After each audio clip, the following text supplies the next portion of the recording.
കർത്താവായ ഈശോയിൽ പ്രിയ സഹോദരങ്ങളെ, ദൈവമഹത്വത്തിലേക്ക് എന്ന പ്രോഗ്രാമിലേക്ക് നിങ്ങൾക്ക് സ്വാഗതം.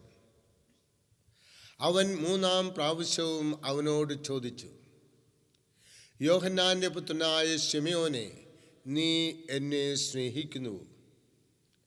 തന്നോട് മൂന്നാം പ്രാവശ്യവും നീ എന്നെ സ്നേഹിക്കുന്നുവോ എന്ന് അവൻ ചോദിച്ചതുകൊണ്ട് പത്രോസ് ദുഃഖിതനായി. അവൻ പറഞ്ഞു, കർത്താവേ, നീ എല്ലാം അറിയുന്നു, ഞാൻ നിന്നെ സ്നേഹിക്കുന്നുവെന്നും നീ അറിയുന്നു. യേശു പറഞ്ഞു, എൻ്റെ കുഞ്ഞാടുകളെ മേയ്ക്കുക. ബലഹീനരെങ്കിലും ആത്മാർത്ഥതയുണ്ടെങ്കിൽ കർത്താവ് അവരെ നല്ലവരായി രൂപാന്തരപ്പെടുത്തുന്നു. അവരുടെ പരാജയങ്ങളിൽ നിന്ന് വിടുവിച്ച് വിജയ ജീവിതമുള്ളവരാക്കി മാറ്റുന്നു. ദൈവത്തിനും മനുഷ്യർക്കും കൊള്ളാവുന്ന ജീവിതം നയിക്കുവാൻ അവരെ പ്രാപ്തരാക്കുന്നു. പത്രോസിൻ്റെ ജീവിതം അതിന് ഉദാഹരണമാണ്. യേശുവിനെ അറിയുകയില്ല ഒരിക്കൽ പത്രോസ് തള്ളിപ്പറഞ്ഞു.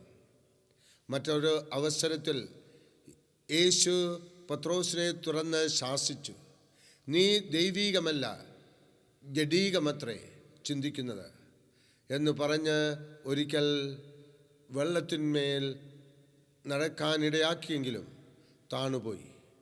ബലഹീനതകളുടെ പരമ്പരയാണ് പത്രോസിൻ്റെ ജീവിതം. ഈ ബലഹീന മനുഷ്യനെയാണ് ആടുകളെ മേയ്ക്കുക എന്ന് പറഞ്ഞ് ചുമതലപ്പെടുത്തിയത്. പത്രോസേ, നീ പാറയാകുന്നു, ഈ പാറമേൽ ഞാൻ എൻ്റെ സഭയെ പണിയും എന്ന് യേശു പറഞ്ഞു. സൂത്രക്കാരനായ യാക്കോബിനെ കഷ്ടതകളുടെ ആഴത്തിലൂടെ നടത്തി. ഇസ്രായേൽ എന്ന അപരനാമവും കൊടുത്ത് യഹൂദ ജാതിയുടെ വന്യപിതാവെന്ന പദവിയിലേക്ക് അദ്ദേഹത്തെ ഉയർത്തി.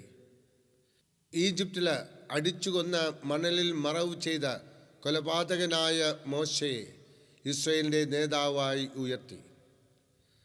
മോശ സകല മനുഷ്യരിലും സൗമ്യനെന്ന ബഹുമാന്യ പദവിക്ക് അർഹനായി. മ്ലേച്ഛത പ്രവർത്തിക്കുകയും കൊലപാതകം ചെയ്യുകയും അത് മറയ്ക്കുവാൻ ശ്രമിക്കുകയും ചെയ്ത ദാവീദിനെ ദൈവഹൃദയപ്രകാരമുള്ള മനുഷ്യനാക്കി തീർത്തു. വീഴ്ച താഴ്ചകളുണ്ടെങ്കിലും അവയെ വെറുക്കുകയും ഏറ്റുപറയുകയും ചെയ്യുന്നവരെ ദൈവം കൈവിടുകയില്ല. ആത്മാർത്ഥതയുള്ളവർക്ക് മാത്രമേ അത് സാധിക്കൂ. ഒരുപക്ഷെ നാം നമ്മുടെ കഴിവില്ലായ്മയും ബലഹീനതകളെയും ഓർത്ത് ദുഃഖിക്കുന്നവരായിരിക്കാം.